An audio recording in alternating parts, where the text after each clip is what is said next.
Hello and welcome to Talking Point here on WESN Content Capital. I'm Keaton Shaw. And I'm Sean Michael Small. It's a beautiful Monday morning. Unfortunately, the ASP won't be able to join us. He's a bit under the weather. Hopefully, he'll join us further in the week. However, it's rather interesting because right now, a lot of the major, or the one big story that is at the center of questions with regards to the police, you know, it's not as though he could necessarily speak about it, and that seems to be a common thread these days. Well, you can't speak much about it because it's a case before the law right now, and there are grounds for appeals as issued by the government. So the other part about it is to whether or not he is allowed to speak about it or has knowledge about it, given his capacity within the TTPS. So we must bear that in mind. Yeah, that's the thing, right? To some extent, I do wonder if that basic principle or ideology or concept or premise or however you want to label it, if that is getting in the way of transparency. Because on some level, I do think that there are officials, whether elected or public servants or even private, who might hide behind that, the attorneys, you know, judiciary, whatever. But then there are those who potentially, it's a line that's not gray, it's a line that's a hard line in specific cases that they can't cross. Because if they say anything, it's very obvious what sort of harm it might cause to the case, or potentially what sort of unnecessary and unfair harm it might cause to people involved in the case.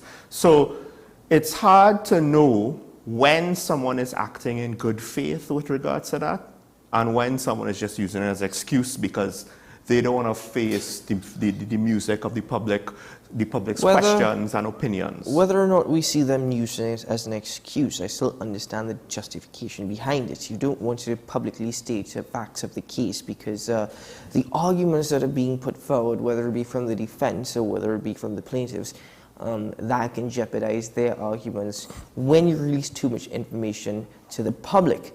That being said, there is still the ability to actually read what is written within the laws or the confines of the laws.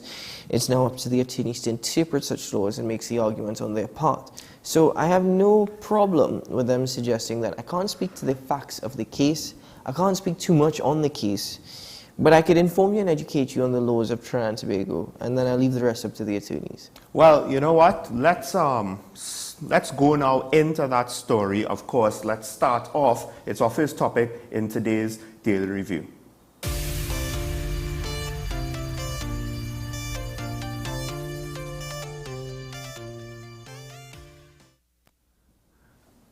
And the Brent Thomas case is well, right now, the main case that, to me, is causing me to ask a lot of questions with regards to our systems. Who do we believe in? What is proper procedure? Because it has gone so far and it has branched off now into sub-issues because the Minister of National Security, he had his press conference where he said there are friends to criminals in different cases or situations, and he, including the judiciary, of which the judge of the case now, given the fact that the press conference is about the Brent Thomas case, while he did say that there are even friends to criminals in Parliament, the judge has taken umbrage to that. Then there are a whole host of other questions. Well, the judge took umbrage to him saying that they're friends of criminals within the judiciary. That is right. Yes. So he focused on that. But I think it's a catch-22 because the press conference technically was about the case. But even more to the case, not only are we finding out about some low-key special unit in the Ministry of Education that was involved in arranging the logistics and the flight, and I'm National Security.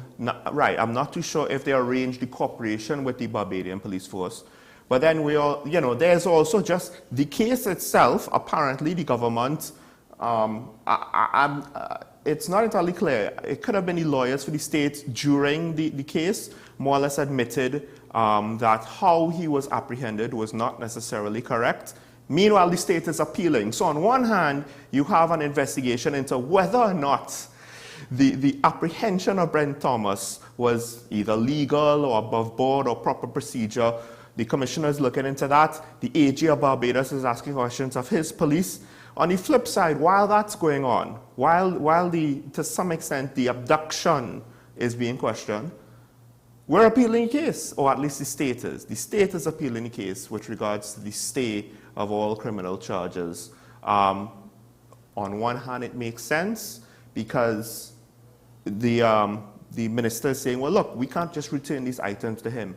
On the other hand, they're basically saying, well, you can't hold us responsible for what the Bayesian police did, to service our arrest warrants. It can't be constitutionally incorrect because they did it, we didn't do it. And I'm just like, I'm not entirely sure, but something about that just rubs me the wrong way, that you could basically use that excuse. Well, we gave it to them, and they, if they drop the ball, it's not our fault, so they can't hold us accountable. It's an arrest warrant from our jurisdiction. Are we certain it's an arrest warrant from our jurisdiction?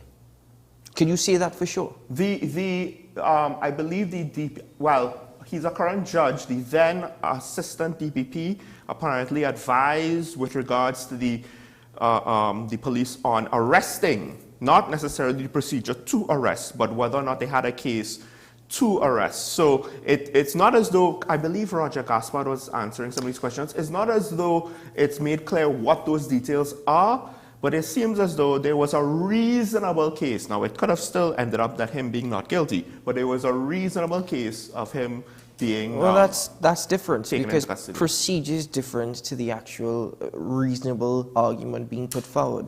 The actual procedure in which the arrest was conducted is a different argument. It's not surprising to me that the state is actually appealing the judgment. In fact, they're appealing it on 24 grounds, including the judge, the Honorable Justice Devendra Rampersad, breaching the separation of powers, as well as aid on the aspect of Barbados and the Royal Barbados Police Force. But given what we've heard from the Minister of National Security, which was very little to very few, and given what we've heard from the Prime Minister, suggesting that he was not aware of the situation, in fact, he's seeking clarification from the Commissioner of Police, I'm not entirely surprised at all. In fact, I would have been more surprised if the state decided not to appeal the judgment. But the state actually appealing it is nothing more to argue on, or nothing more to comment on. We're hearing opinions being touted in the public by the former Minister of National Security. We're hearing opinions being touted in the public by one attorney at law, one very well-known attorney at law, Umlala, and that is in one of the daily newspapers. But you're also hearing what media are quoting as experts who are decided to remain they want to remain anonymous. Mm-hmm. But they're suggesting that the entire procedure was wrong. Timothy Hamel-Smith is saying that it's actually is unprecedented, and it's a security concern for all citizens involved. The arguments of the case, well, today actually Devendra Rampersad was supposed to lay judgment with regards to the compensation for Brent Thomas, but last week Friday, just after 11 p.m., the state actually filed its appeals on 24 grounds. So he invited the Minister of National Security to appear before him. He invited the Law Association of Trinidad and Tobago to appear before him as well. So this case is going to go on for quite some time. I think you would be aware that the Prime Minister was in Barbados this weekend. The Prime Minister took some vacation time, has nothing to do with the case, although he gave clarification. One might argue the timing is rather weird, the timing is rather off, but the man works, he's entitled to a vacation just like everybody else. It's just peculiar given the timing.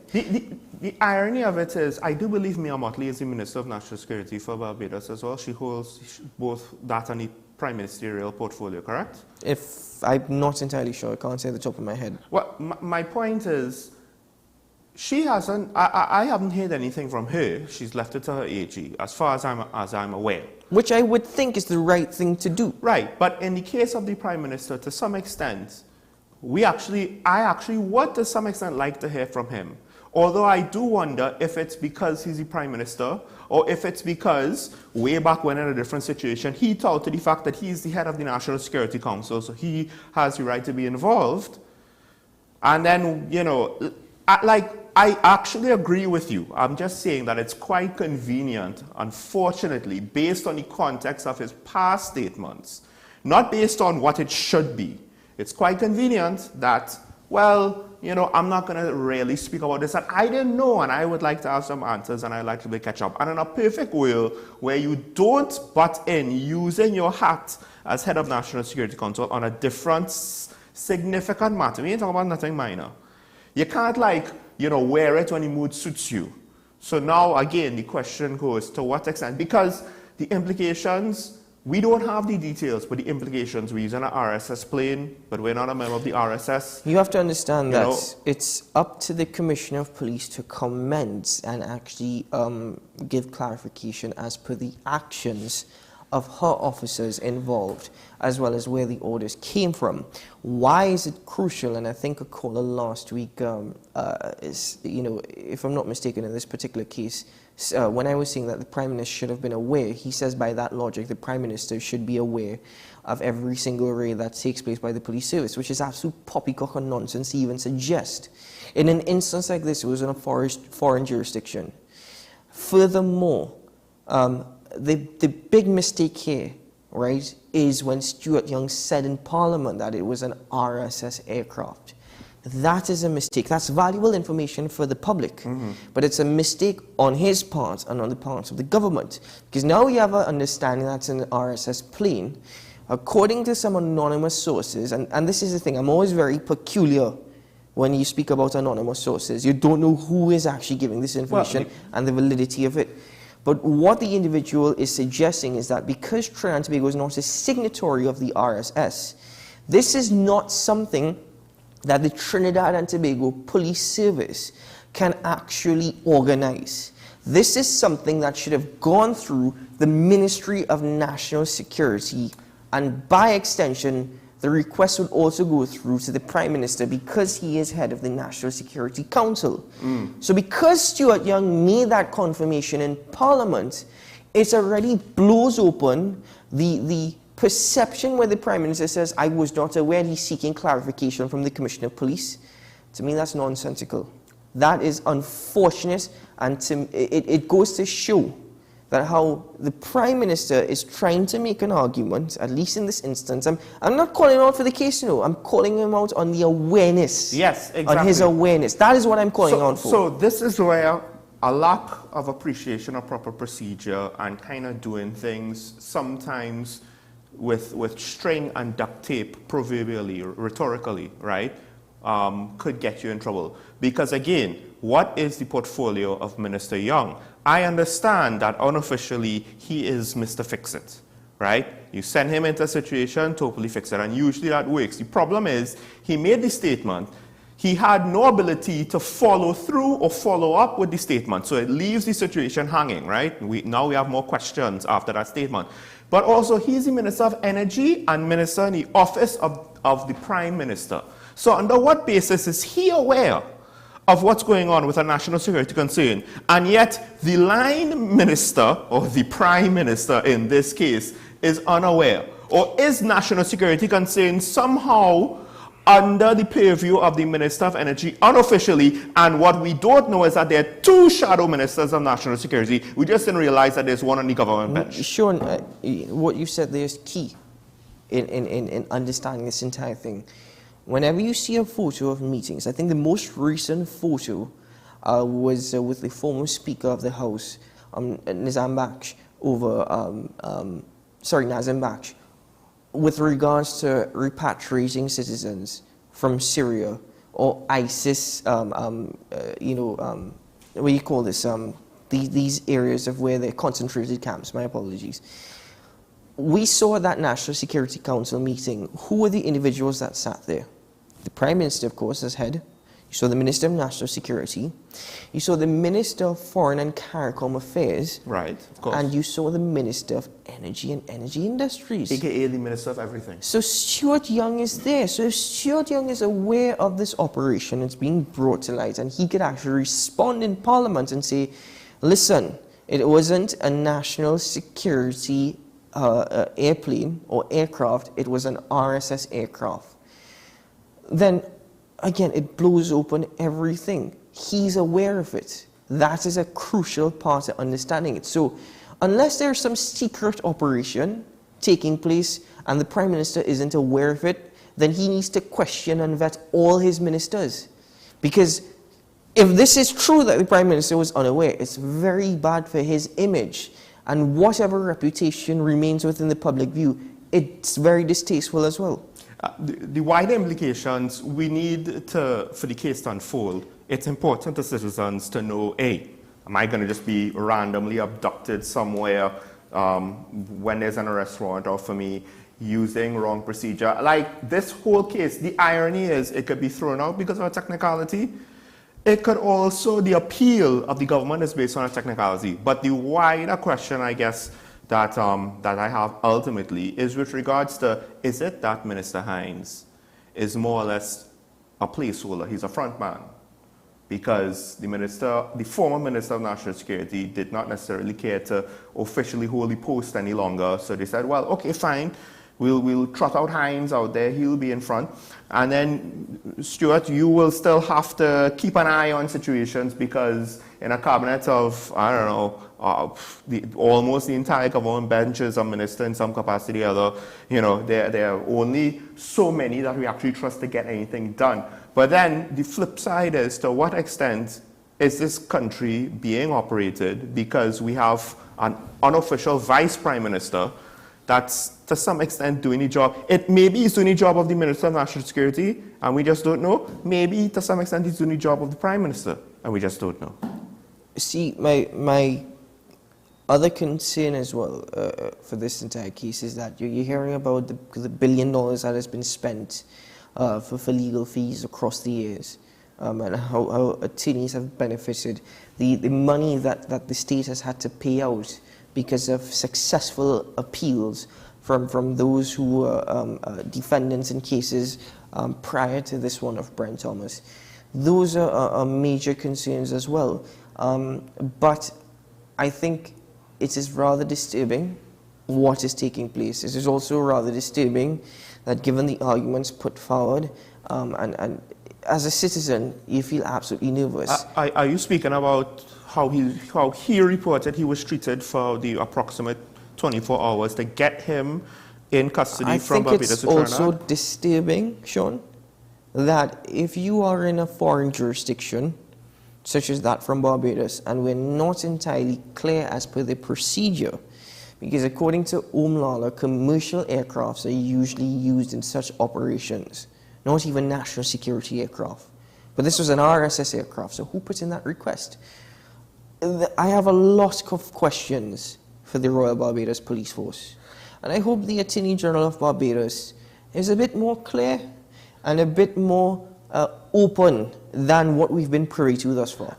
We haven't even gotten the fact that this is an arms dealer for the state. Part of his defense is basically saying, well, yes, but these grenades were bought to sell to the state. Right? So the irony, of course, is returning it to him. I don't know what he would do with them, given the fact that his primary legal buyer, you know, is trying to prosecute him for bringing in things that he wants to sell to them. Right?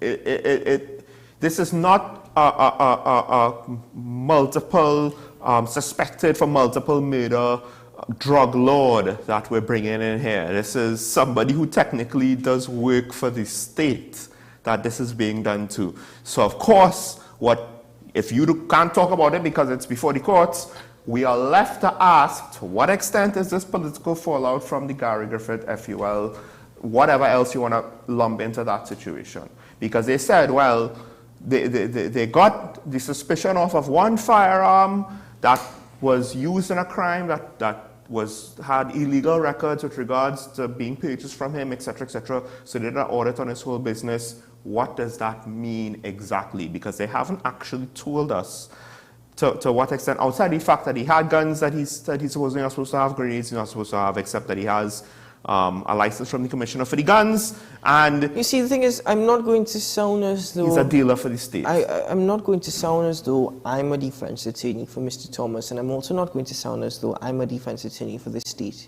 What I know is what has been given to the public thus far. but there are a lot of things that we do not know. And I don't want to allude to anything else, and I don't want to give the impression that, it's victimization, or it's a deal gone wrong, or he made somebody unhappy or whatnot. No.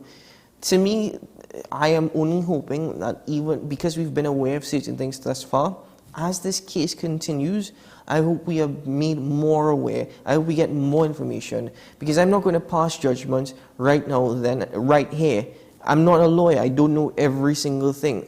But what I do know is that on the basis of it, it is very peculiar, rather strange, and absolutely scary as to what can happen, exactly what can happen, and maybe even how certain entities or certain organizations operate. No, all I do know is that you could be doing business for the government and they could still come after you off of that business. That's the scary part. That's the part that doesn't make sense, and that's the part where we need more answers. Folks, we have to take a break. When we come back, we do want to have something minor happen in the UK over the weekend that we would like to highlight just a little bit, but also there are other topics in the daily review that we haven't actually gotten to this morning. So stay tuned. This is Talking Point on WASN, your content capital.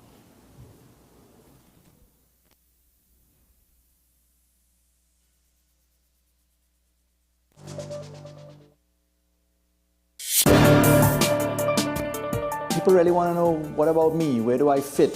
Yes. What is in the ride for me in terms of a better Trinidad and Tobago? And I'm pleased to shed some light on that. The purpose of bail is to ensure your attendance at court. That's it. It is not punitive. It is not rehabilitative. We, the police officers, we are professional, and we are here for whenever the survivor is ready to come forward. We have the right to private and family life, the right to religious freedoms and beliefs and thoughts and expression. But these rights are not absolute. Certain rights can be limited. The law is to govern the whole. It's for all of us in public.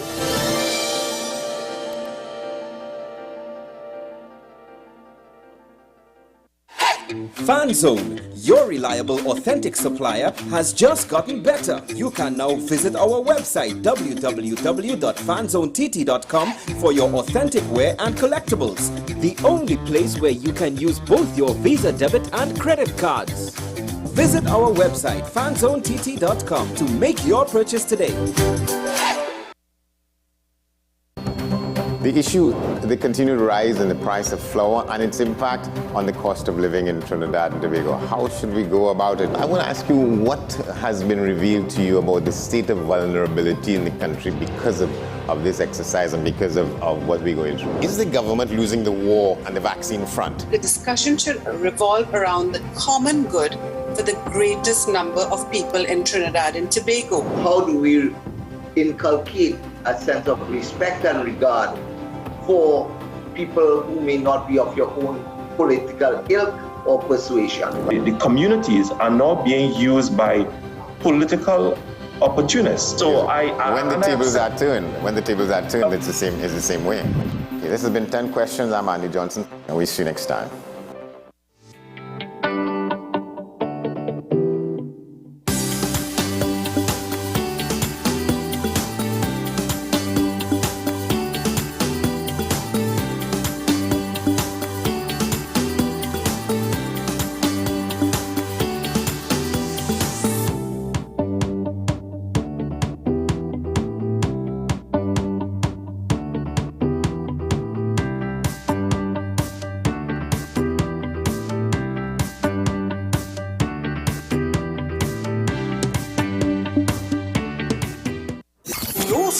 Jazz and Heritage Festival. Safe and sound, that's how we'll get you to the biggest North Coast Jazz ever. No hassle and no worries. Park your ride at the Queen's Park Savannah, hop on board a safe and secure shuttle with your $100 return fee, and that's it. Service begins at 10 a.m. through 1 p.m. and returns from festival grounds from 7 p.m. Park and ride, a $100 return fee, first come, first go shuttle service to festival grounds Blashy shares. No hassle and no worries. North Coast Jazz, May 27th. Born here, played here. Tickets available at Crosby's, Extra Foods Endeavour, Shogunus Main Road, Sangre Grande, Arima, Grand Bazaar, Mart's Liquor Mart, Diego Martin, Kenny's Sports Outlets, Athletes by the Park, and WESN.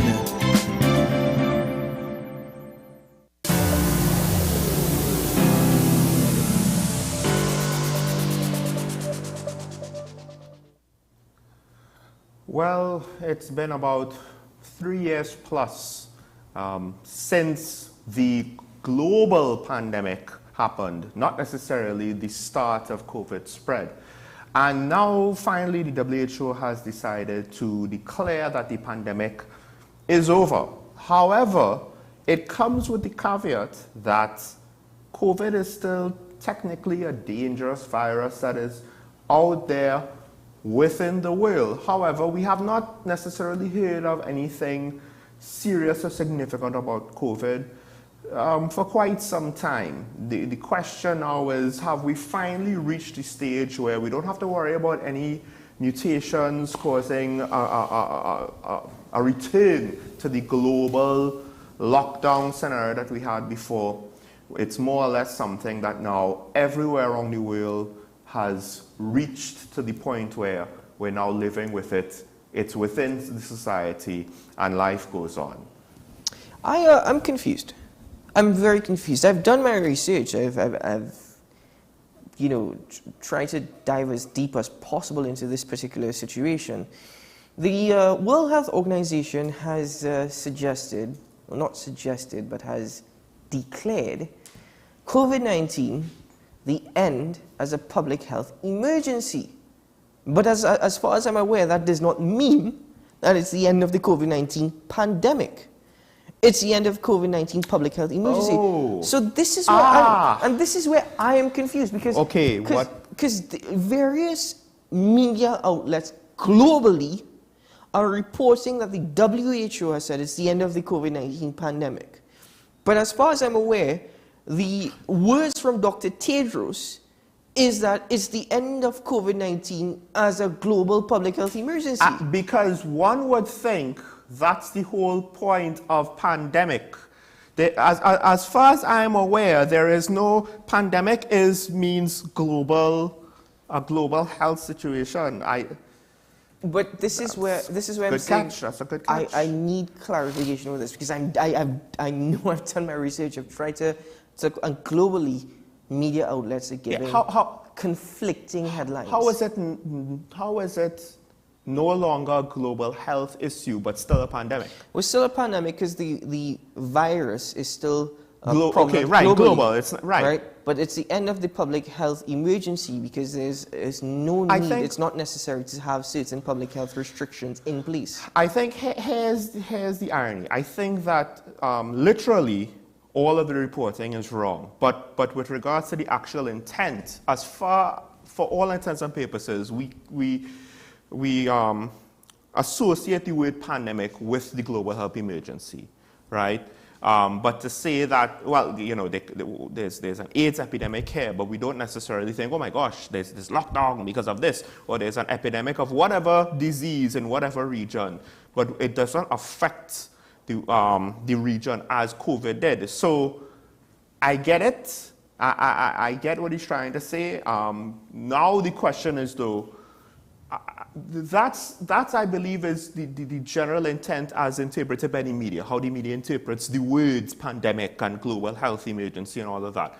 But I guess with what you're saying there, I agree with you. It would be nice to actually find out what the specific intent of the WHO is. What are they trying to say? Because... Good. I'm sorry to interrupt you, because it just clicked. One report, right, because there's the reports available from the World Health Organization online. One report, which comes from the American Broadcasting Corporation, says whilst WHO Director General Dr. Tedros Adhanom has announced the change that COVID-19 is no longer a global health emergency, he clarified that this does not mean it is the end of the pandemic. It does not mean the pandemic is over. So we're still in a pandemic. Well, yeah, but to some extent, like, The other thing is, and where I can understand why media misinterpreted him, is what is the point of this declaration? Like, for all intents and purposes, you are literally, you have seen the fire out, right? Whether or not the firefighters out to the fire or the house burned down, the point is the fire is out. Then you waited around for a few hours. Then the next morning you went on a press conference. Well, the fire has outed, folks. I would like to declare that the fire is outed. I mean, to some extent, this stage of COVID, we haven't heard anything from China, I believe, in months, right, with regards to new lockdowns or new spread or new waves. Nothing from Southeast Asia, nothing from America. I think after Christmas was more or less when you haven't really, we waited to see what would happen because the numbers did spike a little bit here and there, including in Trinidad. But then, by about Easter or so, any fears of any major sort of spikes, like things were reducing as time went on, as travel periods went on, as exposure went on, things were reducing. So for him to make this declaration, it kind of to me seems meaningless. I do not think, in my humble opinion, that things were reducing. I think the reporting was being reduced, right? We have no true indication, if we use Trinidad and Tobago as an example alone, we have no true indication as per the real numbers of COVID-19 deaths and by extension COVID-19 cases. What is being reported is what is taking place within the public healthcare system. Mm-hmm. But you have to understand that any individual can go at home, do a home test via an antigen kit that is available to purchase over the counter at any health store or pharmacy, and if they're positive, they're not necessarily reporting that to the public healthcare system. Which doesn't bother me so long as though they're not spreading it. And of course, obviously, so long as though they are not so sick that their life is at risk. Well, I'm not entirely sure if the restrictions regarding, okay, listen, we're going to check up on you, if it is, we just have to make sure that you're home, because even if you have COVID-19 now, once your symptoms disappear, it's not a matter of 2 weeks. I think the practice is once your symptoms disappear, you can go back to work. Yeah. At least that's what's being practiced in England as well. But the thing is, this announcement is because of the number of cases from January as compared to now, the weekly cases globally. Again, the reporting has reduced. Therefore, the number of cases, statistically, that is known publicly, have also reduced. And this is why the WHO has taken the decision that it's no longer a public health emergency because it lifts public health restrictions, which, to me, is very risky at this point as well. Because if we're still in a pandemic, we're still acknowledging the prevalence and we're still acknowledging just how deadly this virus is or how deadly it can be. Furthermore, we're also not entirely sure as to whether or not, it's possible, but at this point in time there have been no new variants. However, it could still pop up. I think because of the public health emergency measures being lifted, May the 11th, by the way, is when the United States are lifting their public health emergency restrictions regarding COVID-19. Reporting is going to be reduced, and also funding for COVID-19 is also going to be reduced. So you're not necessarily going to have the resources or the infrastructure that was dedicated to COVID-19 as before. That, to me, is alarming, because when I heard in TNT, when I heard specifically the opposition and a former government minister saying that they need to lift COVID-19 restrictions in TNT, or restrictions, whatever remain now, on public health emergency measures, I said, no, you can't rush into doing something like that. We shouldn't be taking those risks right now. For all intents and purposes, what has remained? Because on a practical level, it's been so long that I have forgotten more or less what's there. I think the majority of citizens here in TNT have forgotten it, because we've moved to a life of normalcy. Social distancing doesn't exist. Not even when you go to line up. Before, even in groceries, they used to have spacing outside. But more importantly, things are done, it seems, on an individual basis. Whatever the business wants, right? And how people treat with people around them. So it's not as though I'm jumping into crowds and surfing on mosh pits or anything like that. But we've had Carnival. So do we have official regulations left if there is no other sign. Well, we're supposed to have at least a surveillance. And if we lift public health emergency, that surveillance also But you've already will be questioned that. reduced. I've questioned it in the sense that the public health surveillance is there. If we remove that, isn't that the public health surveillance is going to decline? Already we've made arguments, so I've even heard that what is being told to us is not entirely the true picture. And that's been being suggested by some doctors within the system for quite some time. The point is, we're still updated on a weekly basis. Is it that the government is also going to see we no longer need to update the public on these numbers? Here's my problem. To some extent, this is a question about semantics. How do we define what is a COVID case to be reported? How do we calculate our numbers? What is the margin of error do we put into those calculations, etc., etc.?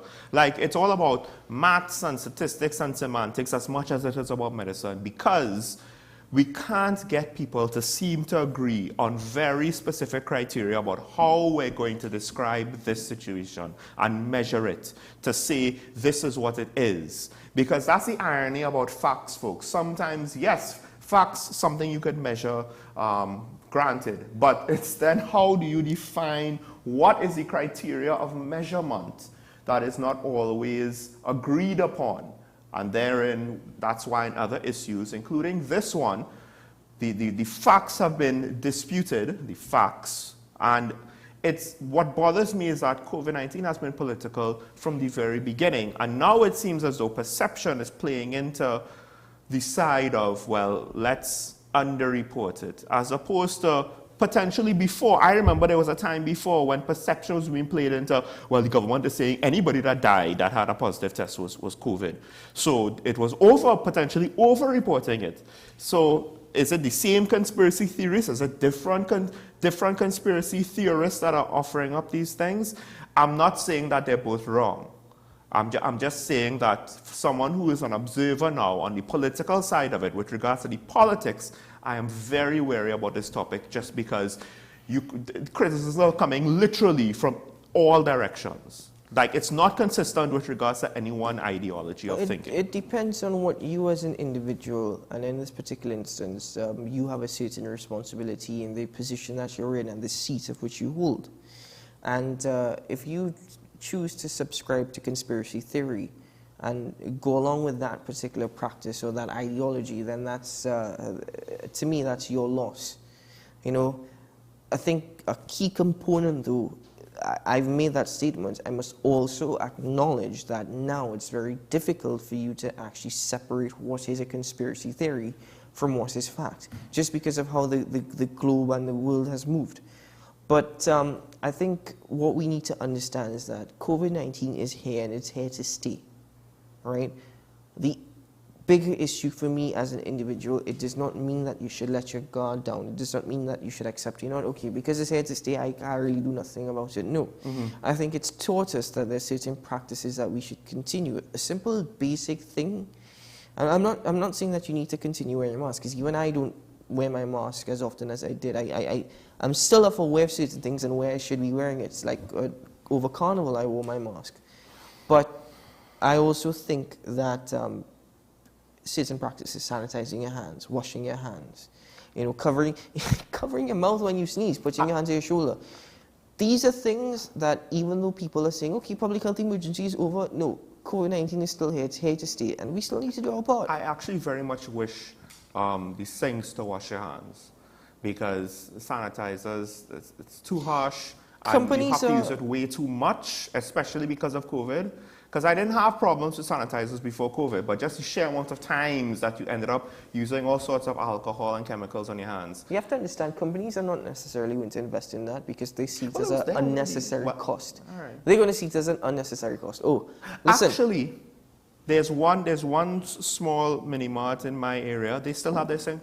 And that's commendable. And I still wash my hands. That's commendable. You don't have to, but you do it with good reasoning. So you're not required to do so, but you do it with good reasoning. I'm so grateful that they have the best sink practice. And it's not a spray of... But some companies have removed the sink because, we have to pay for soap. We have to pay to clean the sink. We have to pay for paper towels. I remember at one point, one particular company said only one sheet of paper towel you're allowed to use. And it was absolutely horrible because the paper towel never used to really dry your hands. You should just take off the, you said semantics, basic little things like that. Just bear in mind, public health emergency, global public health emergency, but we're still in a pandemic. We're still in a pandemic. It's 3.5 years when this thing started way back in 2019, folks. Oh boy, hopefully it will at least stay where it is and not, flare up anyways. But with viruses, you can never know. But we have to take a break. When we come back, well, we're going to switch gears. My co-host has something that he wanted to show us. So we'll get to that after this here on Talking Point.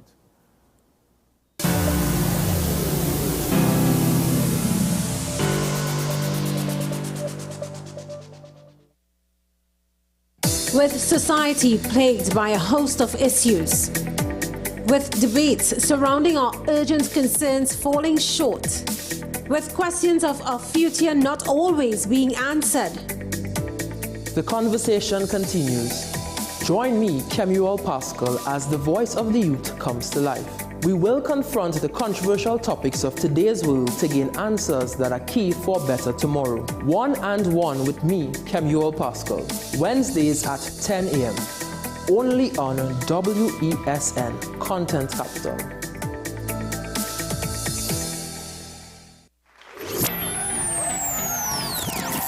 This May, the spectacular event you've been waiting for is coming.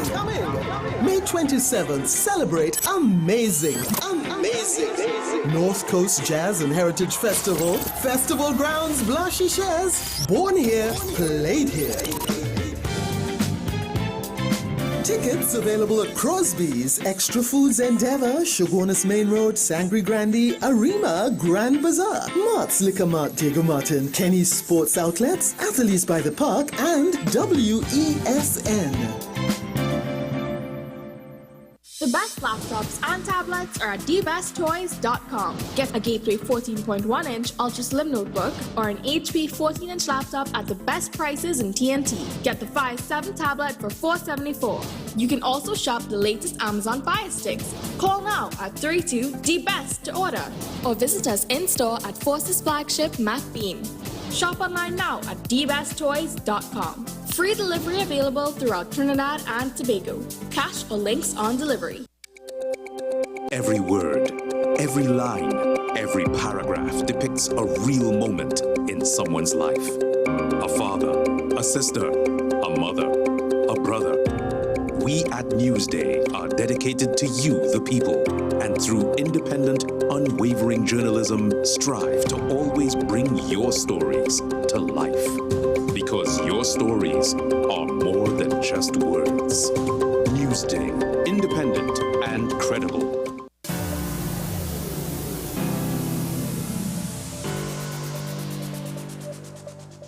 So oftentimes on this program, some of our viewers suggest that we need to focus a bit more on solutions rather than harping on about the issues. And I say, okay, fine, fair enough. Well, most recently, as we can see, the spate of school violence here in TNT, that continues. And it's something that I mentioned on an earlier program here on WESN.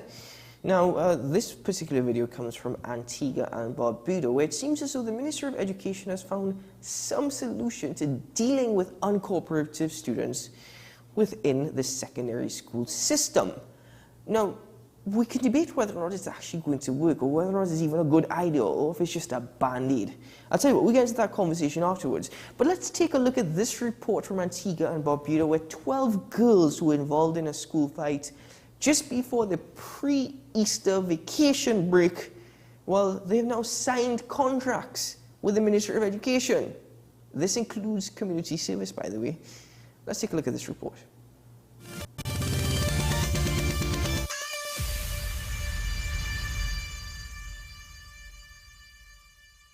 Director of Education Claire Brown explaining some of the key outcomes from the meeting of the Education Ministry last Friday.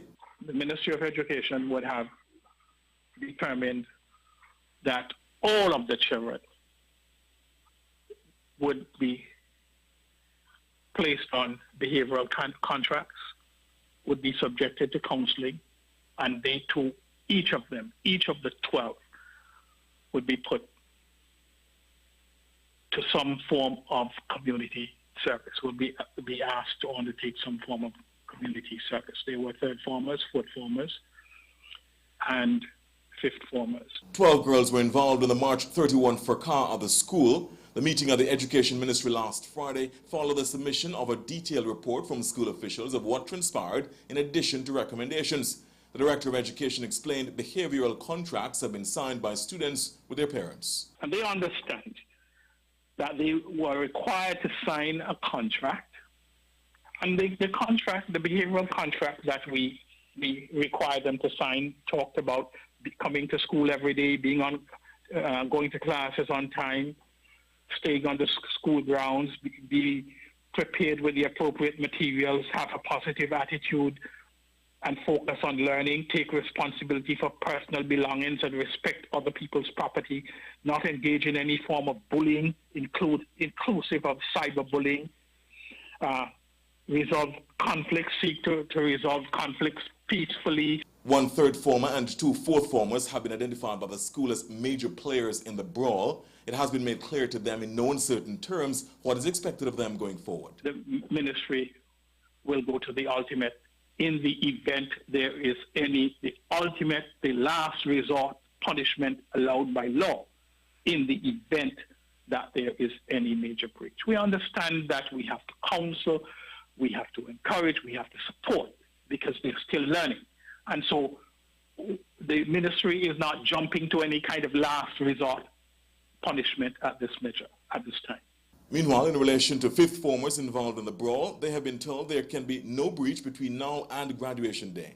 They will get their certificate to say they're leaving school, but they will not be allowed to participate in the graduation exercise. They need to keep the peace. The education director says the ministry will ensure that the counselors at the school are supported by the ministry's counseling unit. Well, rather than expressing concern over an issue, have you heard that before? Right. I'm very concerned. You know, the Director of Education in Barbados has spoken as to what came out of that meeting with those 12 girls involved in that particular brawl. Now, they've signed behavioral contracts, part of which includes community service. Their parents were well aware of the contracts and also agreed to have their children sign contracts. They will be given their certificate once there is good behavior between now and the end of their school year, but they will not be allowed to participate in graduation. Now, Sean, is this perhaps one solution that we could explore, behavioral contracts, in actually trying to deal with this situation? Is it just a band-aid and not going to work at all? So the thing is, it seems as though they have a way to enforce it. And it seems as though this contract is a way to try to, a mechanism to try to get the kids to understand, look, we don't want to do the last result. I assume the last result is expulsion, right? So we're trying to prevent that. So it's a contract form so that there's no uncertainty, right? We put out the terms, we spell it out. You know, you can't do this, you can't do that. You will get your certificate at the end, no graduation, etc., etc., etc. This is what we expect of you, right? Because that's the thing with young people, with kids, because at the end of the day, look, even early 20s to some extent could still be considered kids.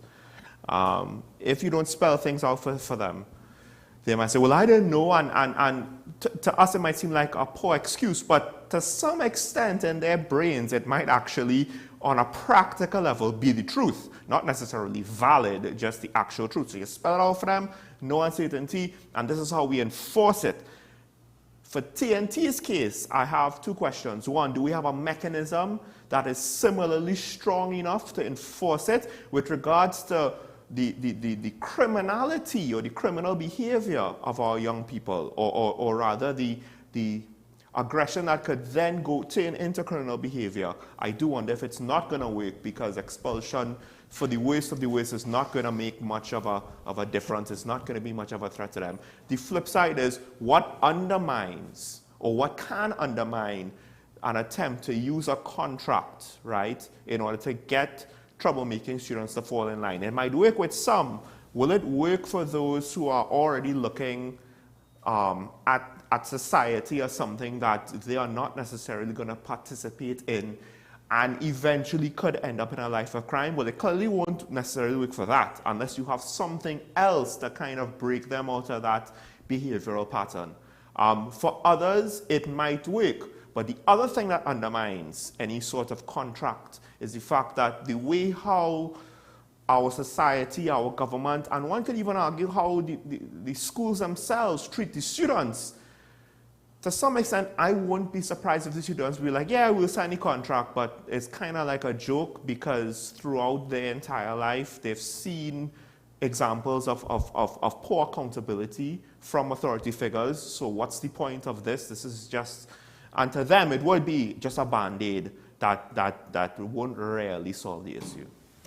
I think it's an idea that we could explore coupled with others such as psychological evaluation. I think it's something that could probably work better than suspension. Let's be honest with you, a student doesn't care about being suspended because even though it's a stain on their record, at the end of the day, it's not going to stop them from graduating. I mean, if they fail their exams, that's going to stop them from graduating. But they get a week off and they back out to school the next week. How many of them care that much if they fail their exams? I don't think many of them really care. I don't think... at least not right now. That's part of the problem. I think it's also a form of discipline if you include community service. You see, the thing is, what was mentioned in that particular contract agreement is that the parents agreed to it as well. Are parents in Trinidad and Tobago willing to allow their children or their ward to actually sign such contracts and to actually carry out community service? Well, you know, because parents might be thinking it's a shame on me. It reflects on me as a parent. But not just that, if they don't trust the authority figures. Well, trust is a huge part of it, but I also think psychological evaluation needs to be completed coupled with the contract. I think here in TNT, the issues within the school system, yes, I think children don't care. But you've got to reinstate some level of discipline. Nobody is concerned with corporal punishment again. All right, we've put that argument aside. We're not getting involved in that. It's not a matter of trying to inflict fear, but it's a matter of trying to inflict some level of respect and some sort of understanding for authority. You're a child. You don't know everything. Now, the reason why I say psychological evaluation is because you're not entirely sure what's going through that student's head, and you're not entirely sure what they're facing at home. You could have parents that don't care at all. I think it was the caller from San Fernando who pointed out in these schools you don't have active PTAs because some parents just don't care at all. Some teachers just don't care at all. And that's a very valuable point that they raised. So in these households where you have parents that just don't care, and they leave the child to do whatever, and even if the child gets on or gets suspended or whatnot, what can I do about it? You know, in some instances, I think the state needs to get more involved because there needs to be some sort of, no, I firmly believe so. Because even though it's a cost, the greater cost that there is right now is that not only are we losing human resource and probably the ability to expand in other areas, we're allowing to a certain degree, the system to a certain degree is facilitating that transition from student or from criminal in a school uniform to criminal out on the streets. And to try and actually resolve these issues, I think there needs to be more involvement. There's a catch-22 there. And I always go back to this.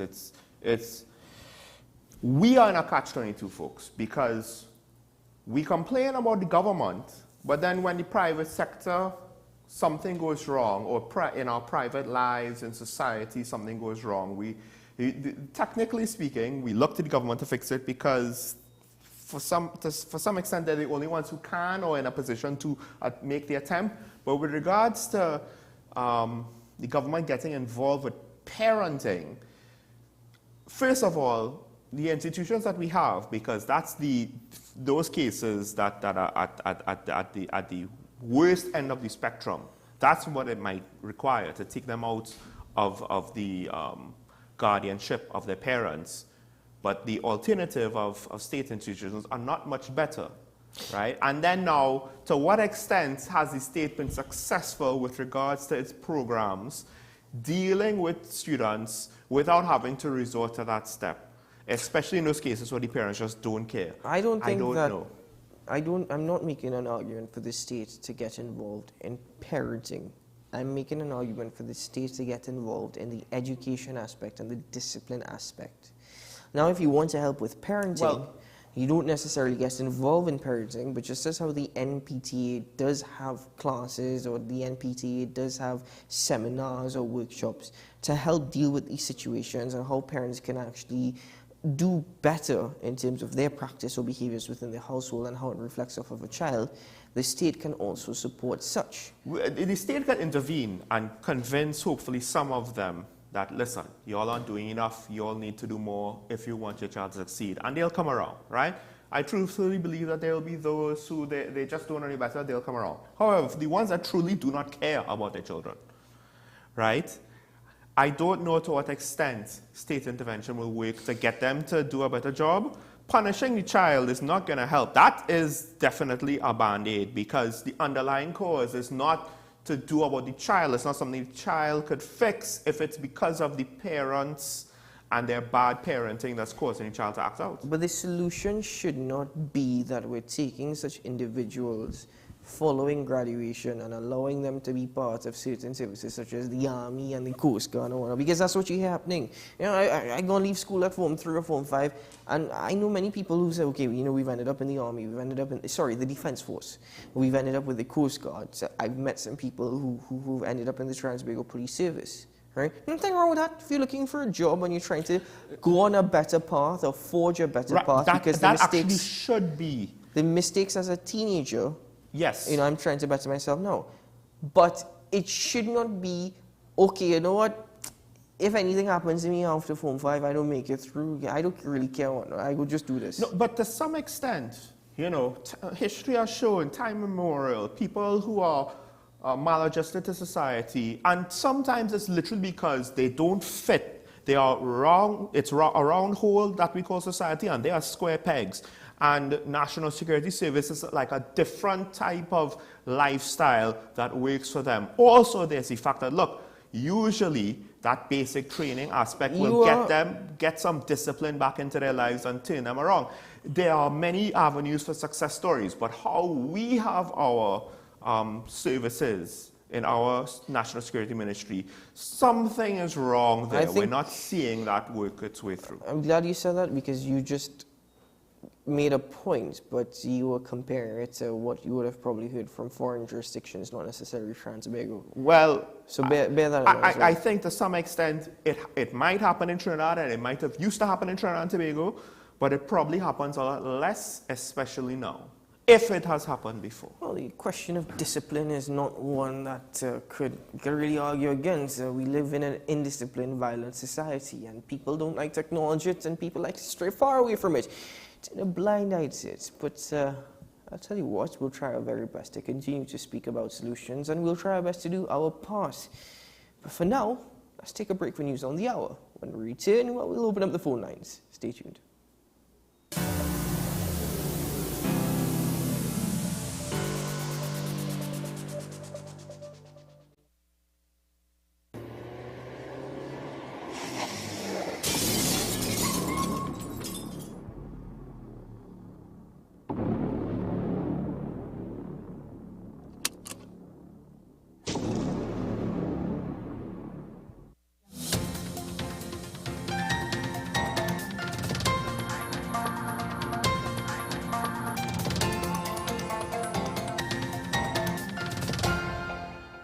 Here's your WESN News on the Hour. I am Denise Martin. Thanks for joining us. Here are the headlines. Senior Counsel says ministers' statements are a slander on judiciary. Point 14 Borough celebrations hailed a success. Regionally, U.S. Coast Guard offloads U.S. $10.2 million in cocaine seized in Caribbean Sea. And internationally, 8 dead as car strikes people in Texas border town. Now for the details. National Security Minister Fitzgerald Hines needs to be removed from his position. This is the view of Senior Counsel Israel Khan, who says the minister's statements are a slander on the judiciary. Recently, the minister stated that criminals have friends everywhere in this country, including the judiciary. Out of place, improper. It's a slander on the judiciary. It is a wicked statement to make without offering an iota of evidence. He has indicated that the judges of this country are corrupt and will give rulings or decision to satisfy the criminal elements in the country. This is a very serious allegation. It does not, an apology and a withdrawal of the statement are not sufficient. He should be immediately removed from the cabinet of this country. Senior Counsel Khan added that the minister should have brought the matter before the police if he had information to prove the statements made. Let me say directly, I am of the view that he is lying. I am calling him out on this. If this is true, he should have just kept quiet and let the police investigate this matter, gather information, and charge these judges. They are not infallible, we all know that. Well, let us say, as far as the judiciary is concerned and lawyers are concerned, the judiciary is blessed with impeccable character. Moving on now, Point Fortin Mayor Salima Thomas says the Borrow Day celebrations, which ended over the last weekend, was a success. This was the borough's 43rd anniversary. Based on the reports I would have received thus far, we would have had, incident-free, accident-free celebrations, and I thank God for that. The people are very much, excited, knowing that they got the opportunity after 3 years to come out and celebrate in fine style, the way Point Fortin accustomed celebrating their Borrow Day celebration. In regional news now, the United States Coast Guard says the crew of the Coast Guard cutter Joseph Napier and the Caribbean Corridor Strike Force agents have offloaded 901 pounds of cocaine in Puerto Rico following the interdiction of a smuggling vessel in the Caribbean Sea. The U.S. Coast Guard said the 3 men apprehended in the case are Dominican Republic nationals who are facing U.S. federal prosecution in District Court of Puerto Rico for conspiracy to possess with intent to distribute a controlled substance aboard a vessel subject to the jurisdiction of the United States. In international news now, 8 people have been killed in the U.S. state of Texas after a car struck a group at a bus stop close to a shelter for the homeless and migrants. The incident happened in the city of Brownsville near the Mexican border. At least 5 other people have been injured, some of them critically. The driver has been arrested and charged. Brownsville police say it is not clear whether the incident was intentional. Well, that was your news to the hour on WESN. I am Denise Martin. Thanks for watching.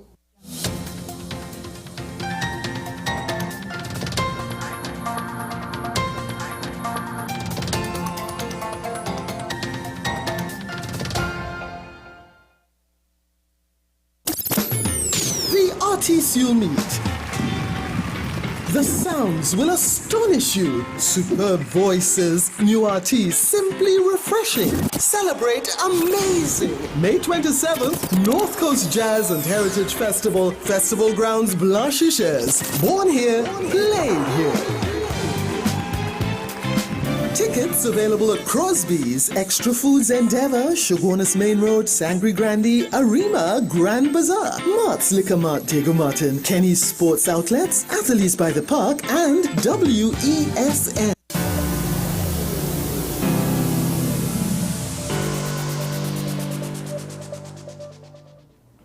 Welcome back to Talking Point here on WESN Contents Capsule. Thank you for staying with us this morning. Well, we've had a lot to say, actually. We've spoken about the Brent Thomas case that's ongoing, case that's before the courts.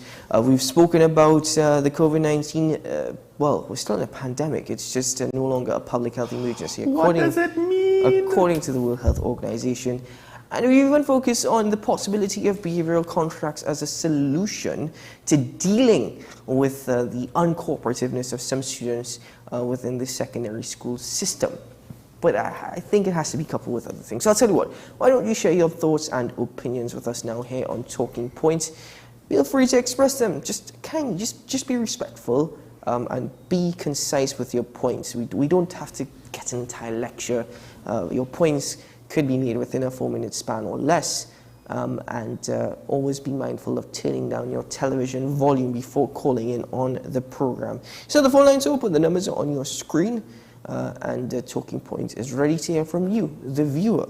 Now, earlier on you were speaking about Mia Motley and the ministerial portfolio. Her ministerial portfolio is as Prime Minister of Barbados, of course, but she also holds currently the portfolios of Minister of Finance, Economic Affairs, and Investment. Finance, okay, right? yes, I got it wrong. And it was the same way that in Grenada. Now, look at the size of the nations we're speaking about and the size of the economies. But at one point, the Honorable Dickon Mitchell, who is the current Prime Minister of Grenada, he held the role as a Minister of Finance as well. We see in the Tobago House of Assembly, again, look at the organization we're speaking about, size of the affairs and where they get their money from, whatnot. But Farley Chavez Augustine was the Minister of Finance. I mean, even the smaller. Secretary of Finance, my apologies. Even smaller. But I say that because we're speaking about the Minister of National Security in his portfolio. That there's not much confidence in Fitzgerald Hines as a Minister of National Security. In fact, arguably, he's been used as a filler for many positions because he's hopped from one ministry to another. He has been used as a filler, as a placement, right? Placeholder. Right. If the Prime Minister is concerned about crime, if the Prime Minister is head of the National Security Council, and he's even chaired and organized the CARICOM Symposium as violence as a public health emergency, do you think, in your opinion, that Prime Minister Dr. Keith Rowley should remove Fitzgerald Hines as Minister of National Security, and he, as Prime Minister, should also hold that role and position as National Security Minister? The irony of my answer is, while I do suspect there might be somebody better for that position, or a lot of people probably would be better just off the sheer don't make the political mistakes that Fitzgerald Hines makes, I don't necessarily think that the Prime Minister should do it. It's a very, very difficult scenario. You can't just be removing and replacing ministers, right? It's difficult then to have confidence in your selection. You've already removed the AG, replaced him with somebody else who literally the first thing that he is known for in office is the situation in Miami where he lied, basically. I mean, it's subjective, right, with regards to his testimony towards his capacity working towards the defense of which now, as the AG, he is on the other side of the table. You must be careful on using the term lied. That's why I said it's subjective, right? I asked, did he lie, right? It's subjective because it's difficult to say if it was intentional what he said and what his intent, the meaning, etc., all of those things. So you already had that situation. Also, let's not forget, we have a new Minister of Agriculture that we have literally, I've maybe seen him once or twice within the last year that he's held that portfolio. Not seen nothing about agriculture. So there's a lot of questions with regards to the cabinet, in my opinion, right? Of course, the biggest one is the Minister of National Security. So when do you give in to the calls to replace him, right? Does it set a bad precedent? Will it cause more people to call for the replacement of other ministers? You know, when do you stop humoring those calls? But also to the fact that, to what extent now have you had successful changes in your cabinet? What is the role of a junior minister? I have no idea. To be honest, I assume it is whatever it is that the minister or cabinet desires of them. That's the best thing. The role of a junior minister is to fill in for a minister in certain, when the portfolio of the ministry is so large, responsibilities are not necessarily shared, but the junior minister can see about the day-to-day meetings and to meet with stakeholders and report back to the minister, who will give decision-making and general policy direction. So if we are to make an argument, why is it that Fitzgerald Hines is not removed as the Minister of National Security? The Prime Minister takes that position as Minister of National Security. That's where you're heading. Because he will make overall decisions and policy direction. And if you want to keep Fitzgerald Hines as a placeholder for whatever reason, and because the Prime Minister is the Prime Minister, he holds that position as well, Fitzgerald Hines will be junior minister. I find it laughable that we have this mechanism in our cabinet, because to what extent maybe finance, right, should be large enough. Like, how many ministries are that large? And then now, to what extent is, okay, so you're there to fill in the day-to-day responsibilities. In most cases, what else is there, right, in a ministry? How much long-term planning is the minister truly involved in that they do not have enough time for the day-to-day? How much day-to-day activities are there truly that the minister does not have time to see to that beyond their other duties? And because the flip side is, we've seen where, okay, you've got specifically in agriculture, there were 2 junior ministers, one specific, I can't remember what it was for. He was given like a portion of the portfolio to oversee.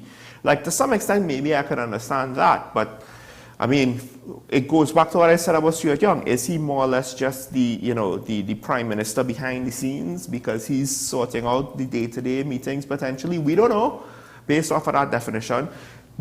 Ironically, the Minister of National Security, for all intents and purposes, that his job is to do exactly what you just said the junior minister is. It's to see about the day-to-day, because for something like national security, in fact, for a lot of the ministerial positions, think about it. You're not going to just unilaterally make decisions about finance or national security as the minister on your own, the long-term implications of it, without consulting with cabinet, the government, and the prime minister. Your primary responsibility is to see about the day-to-day. Well, you're assuming that consultations takes place and decisions are not made on their own. It depends on the actual cabinet and the administration. Well, so take for example, Colin Imbert's seniority within the party, and take for example the power that he has, or areas of which he's restrained in. So you're making an assumption, at least in this particular instance. No, well, in that case, that is unique with regards to the internal politics of the party that has the majority and thus will control cabinet and select ministers. That is unique to that situation. I'm just talking in general what the duties are. If you want to have an exception because of that, that is literally what I just said there, an exception to the rule.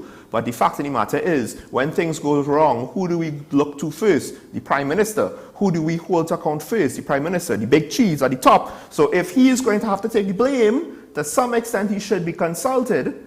And I don't think in any nation there's a situation where, okay, outside of unique situations like that, where they have the individual political power to carve their niche for the most part, especially for things like national security. And to some extent, one could argue, does Imbit really just do whatever he wants in all aspects of finance? I don't quite think so. Let's continue this. Let's take this caller from Faizabad. Good morning, caller.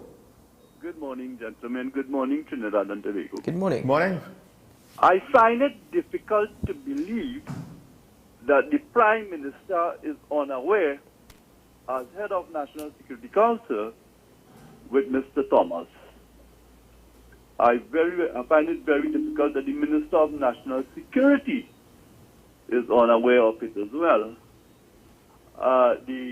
Because there must be something sinister then if the hierarchy of the national security system is not aware.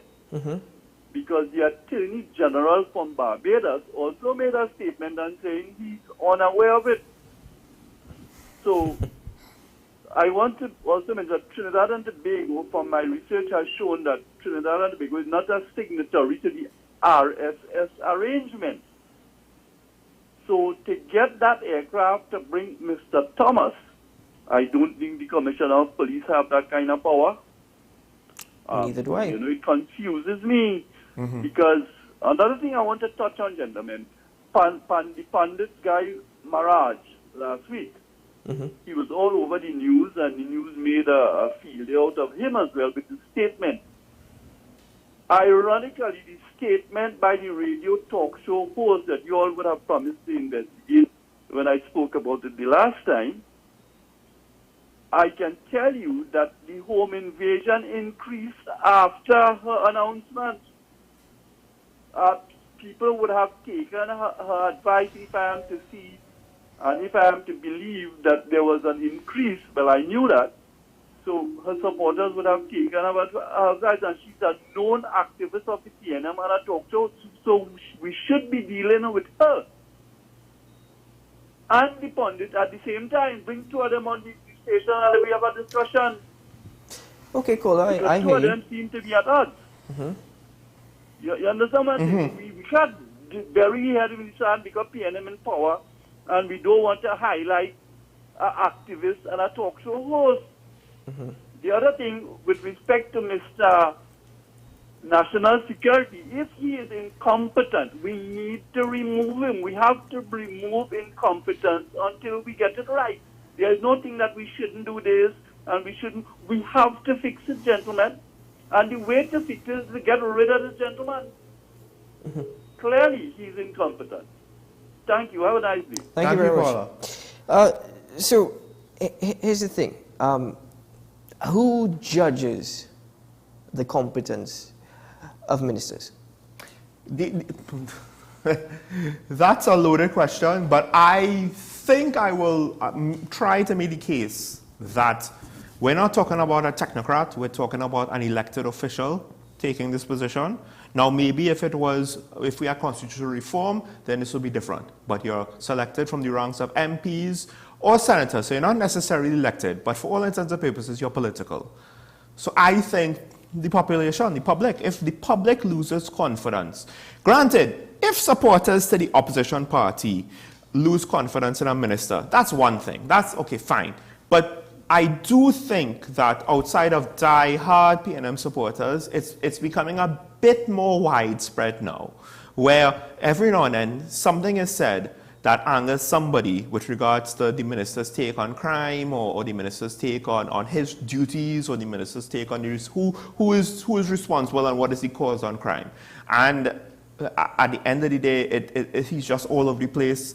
And I can't fault people for saying he should be removed. I said the Prime Minister probably can't remove him or shouldn't remove him, but that's Prime Minister, right? Like I said, I do think that you probably could get somebody better. And like I always said, the moderate waits on no one. If you're saying we can't that, wait on him to figure it out. In that, you've also suggested that nobody else wants that position, but we could find somebody else better. Fair enough. And that is why I'm arguing that it should be considered, and maybe you, the viewer, can share your thoughts and opinions with us as well on this, as to the Prime Minister holding the role as Minister of National Security. We've seen Prime Ministers throughout islands holding various ministerial portfolios. Should Prime Minister Dr. Keith Rowley himself hold the position as Minister of National Security? Good morning, caller from Tobago. Hello, good morning. Morning. You were just speaking about junior ministers. Eh? Yes. I think that health, works, and education should have junior ministers. That's just my opinion. Well, works and education have junior ministers. Health does not. Works does? Yes, Works has... Oh, wait, they now do. Richie Sukai is the Minister in the Ministry of Works and Transport, and Lisa Morris-Julian is the Minister in the Ministry of Education. He's a new addition, relatively speaking, caller. Oh, thank you for that. There, as far as I am aware, there is no Minister in the Ministry of Health. You can make an argument for Dr. Roshan Parsuram being that, but well, he is the Chief Medical Officer. Yeah, I mean, to be fair, there's a pretty sizable team that I have not lost confidence in, but that's just me. I know there are a lot of people who want to take Terence Yalsing and the CMO and basically, sack them 2 years ago. I just thought of something. Let me give clarification. I was not implying that Dr. Roshan Parsuram is political.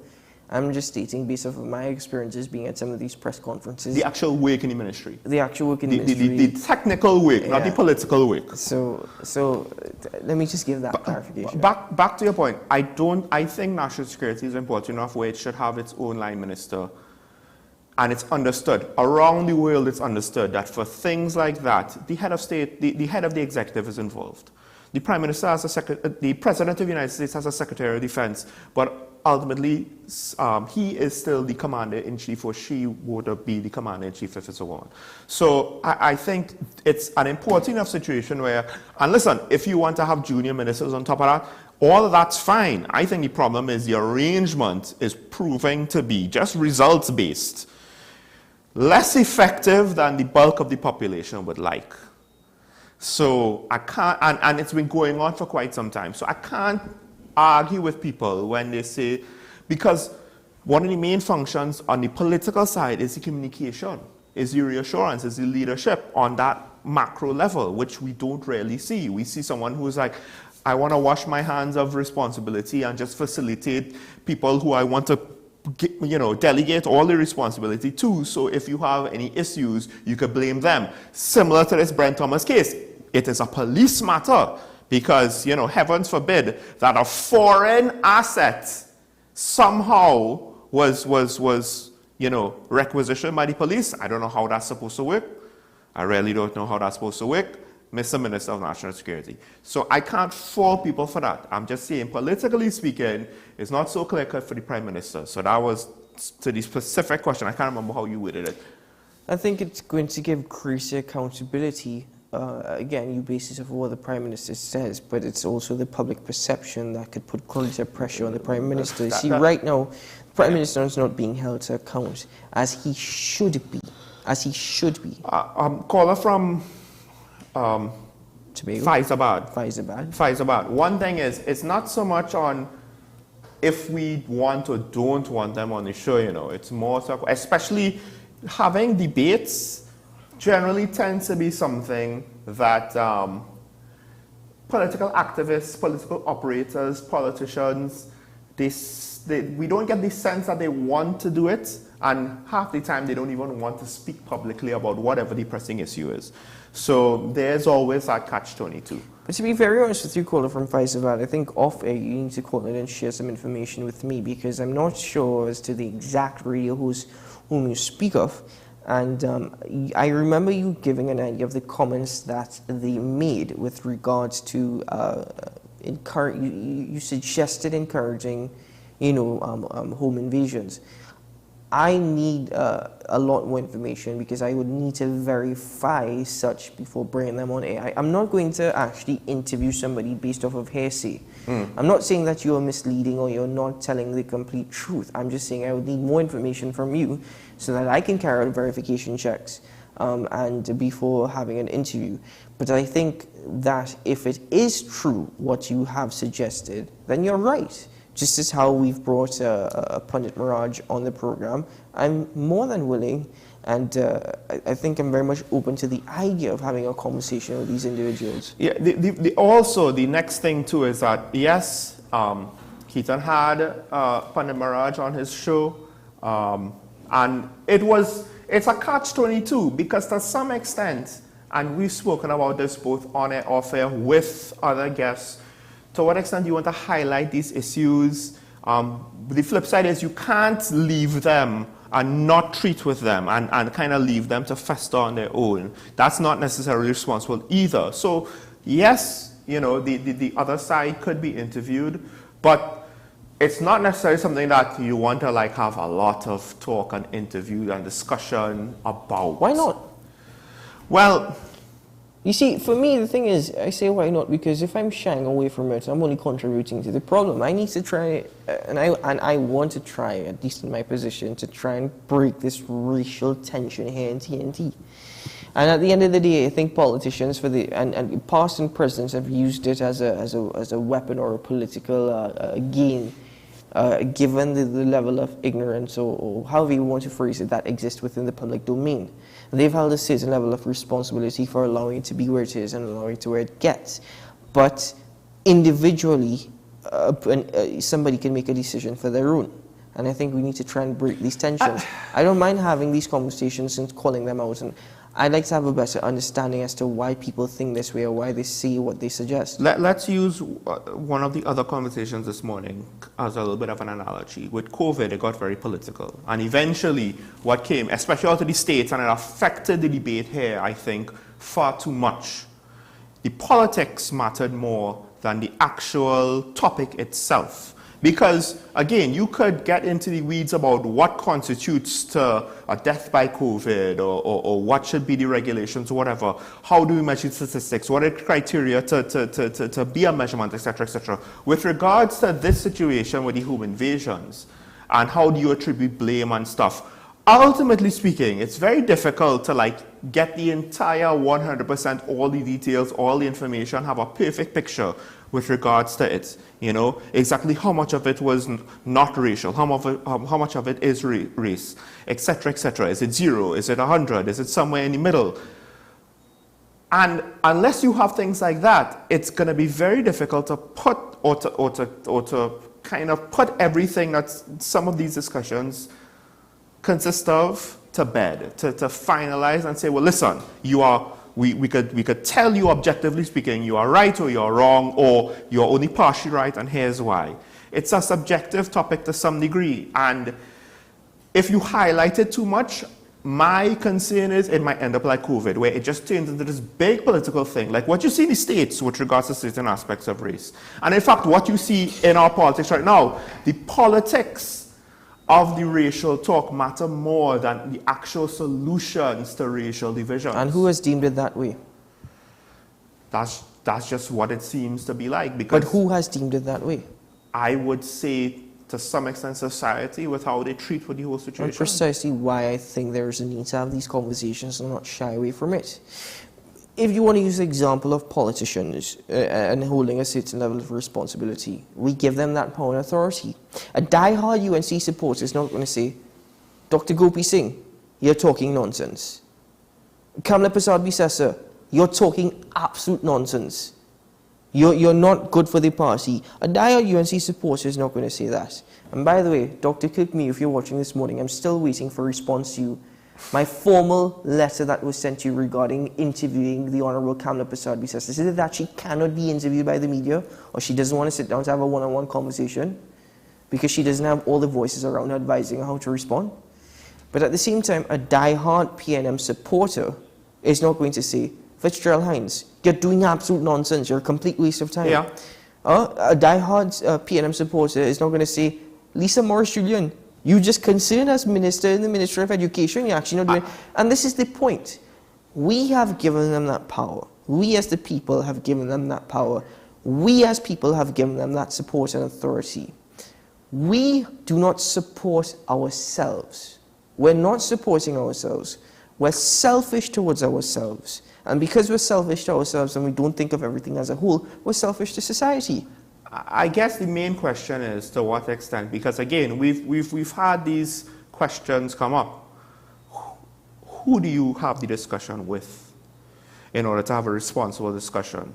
Now, to some extent, you can't just totally block the people involved with the most controversial aspects of it. You can't, shut them out 100%. But the flip side is it can't just be them.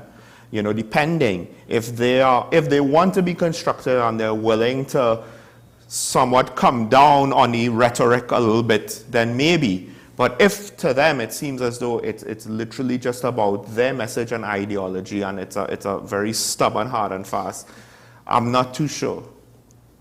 I want to have the conversation with everyone. I have the platform and I am very much facilitative of it. So please. Anyway. That's it for Talking Point this morning. Thank you to the callers who contributed. And I just wish you a good week ahead.